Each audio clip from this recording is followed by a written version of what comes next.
Assalamualaikum warahmatullahi wabarakatuh. Halo semuanya, perkenalkan di sini saya Hanifani Srina Zahra dari kelas 12 IPS 2 akan memberikan informasi mengenai akuntansi sebagai prinsip kehidupan manusia. Nah, sebelumnya di sini ada yang udah tahu belum apa arti dari akuntansi itu? Jadi, akuntansi adalah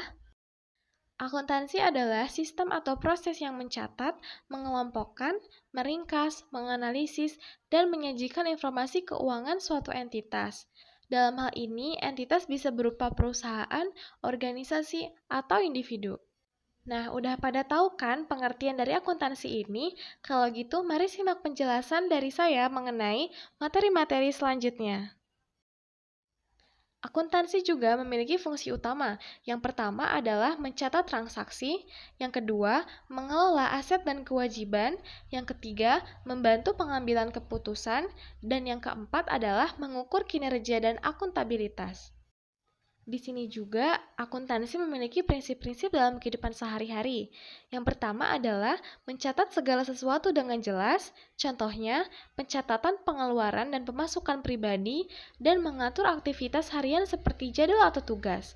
Yang kedua, keseimbangan antara pengeluaran dan pemasukan. Contohnya, menjaga keseimbangan antara kebutuhan dan keinginan.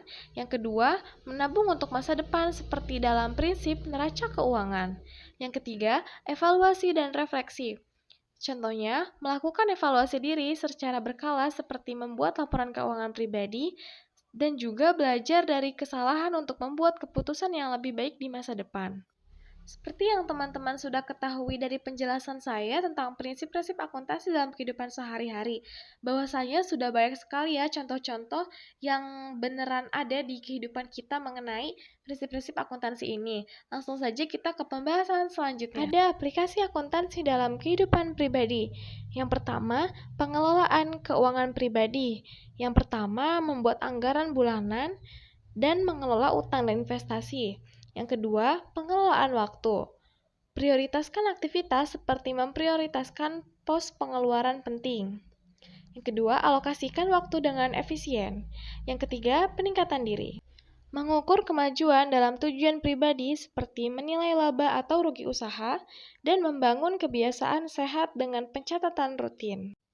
Lalu selanjutnya, akuntansi juga punya manfaat loh bagi prinsip hidup. Yang pertama adalah meningkatkan kedisiplinan, seperti konsistensi dalam pencatatan dan pelaporan aktivitas. Yang kedua, meminimalkan risiko, jadi mengelola keuangan dengan bijak untuk menghindari krisis keuangan pribadi.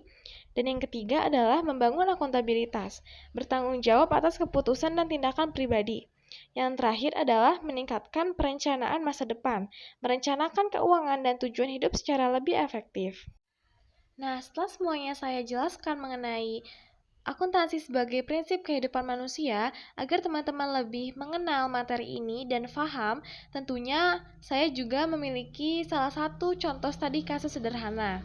Studi kasusnya adalah Ayu merupakan seorang pekerja yang setiap bulan mencatat semua pengeluarannya dengan menggunakan prinsip akuntansi sederhana. Ia berhasil mengatur keuangannya sehingga bisa menabung untuk liburan, membeli aset, dan mengelola utang. Nah, setelah kita amati dari studi kasus sederhana mengenai akuntansi ini, pelajaran yang bisa didapatnya adalah akuntansi membantu Ayu memahami arus keuangannya dan memprioritaskan kebutuhan penting. Kesimpulan yang bisa diambil dari pemaparan yang sudah saya jelaskan adalah yang pertama, akuntansi bukan hanya untuk perusahaan, tetapi juga bermanfaat dalam kehidupan sehari-hari. Yang kedua, prinsip akuntansi membantu menciptakan keseimbangan, perencanaan, dan evaluasi. Dan yang ketiga, dengan menerapkan akuntansi dalam kehidupan, manusia dapat lebih disiplin, bijak, dan terarah. Sekian yang bisa saya sampaikan mengenai informasi akuntansi sebagai prinsip kehidupan manusia. Mohon maaf apabila masih banyak kekurangan dalam penjelasan. Terima kasih juga sudah menonton video saya. Semoga penjelasan saya ini bisa bermanfaat bagi semua orang. Wassalamualaikum warahmatullahi wabarakatuh.